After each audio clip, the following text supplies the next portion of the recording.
In our work on looking at the evolutionary diversification of carbon fixation pathways, if you think about what that is at the level of ecosystems, this is where CO2 comes in and supports all the other life forms that make use of that stuff later on, all the organic material that comes out of it.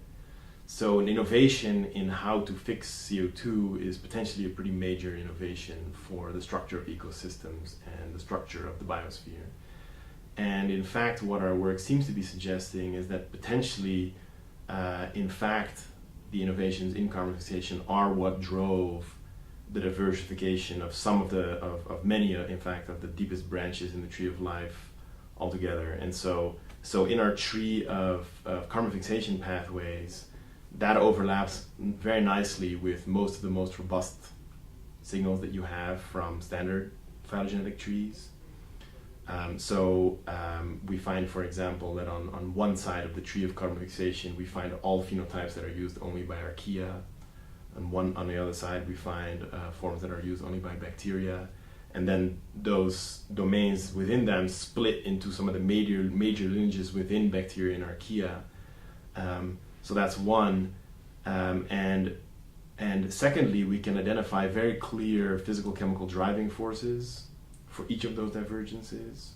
So basically, something like oxygen coming onto the scene forces one pathway to diversify to another pathway, or a shift in the equilibrium distribution between CO2 and bicarbonate. So you go to a more alkaline environment, that seems to drive some of these divergences.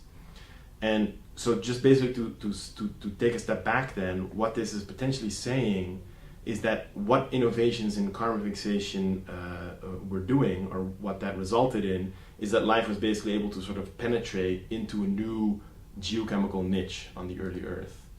And that penetration into these new geochemical niches caused a major rearrangement in the tree of life and gave rise to new major lineages in the tree. And so what that could potentially be suggesting is that, in fact, just basic chemistry and physics can help us explain a lot about why the deepest structure in the tree of life has the structure that it does. Why did certain lineages within the bacteria and archaea branch off in the way that it did?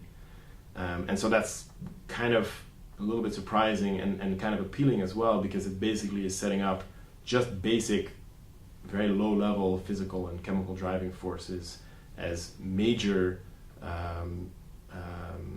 organizers or drivers of the structure of early evolution on Earth. So can you describe what it feels like when you first took the tree that you were able to figure out for carbon fixation and did an overlay over the tree of life and realized what you just said? Yeah.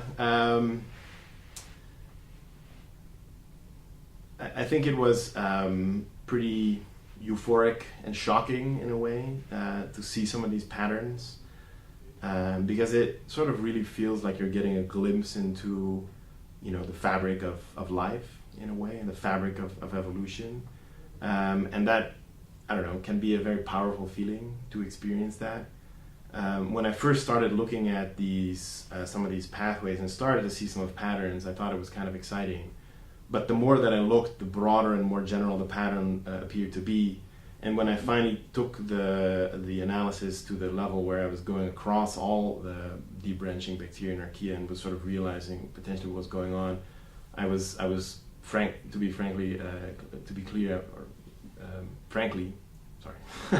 frankly, I was shocked by what I saw, and I had initially a little bit of a hard time believing what I saw. And in fact, that afternoon I was doing some grocery shopping, and I managed to crash my car into a pillar at the grocery store because I was just a little bit in a daze, kind of. So it was sort of pretty overwhelming to sort of realize what was going on potentially in some of this work.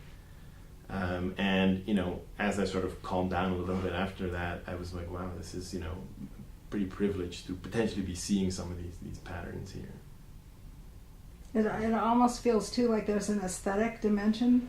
Yeah, exactly. Because the thing is that the picture was so pretty, the picture was so nice, right? Here were all these pathways, and all of a sudden you could just have the key or the puzzle that they all sort of fit together. It's like, wow, like they all fit together. And you're getting a tree that's coming out of it that looks so neat and that looks so clean, and it's overlapping with a lot of what we know. It was aesthetically and visually very, very pleasing indeed to find that.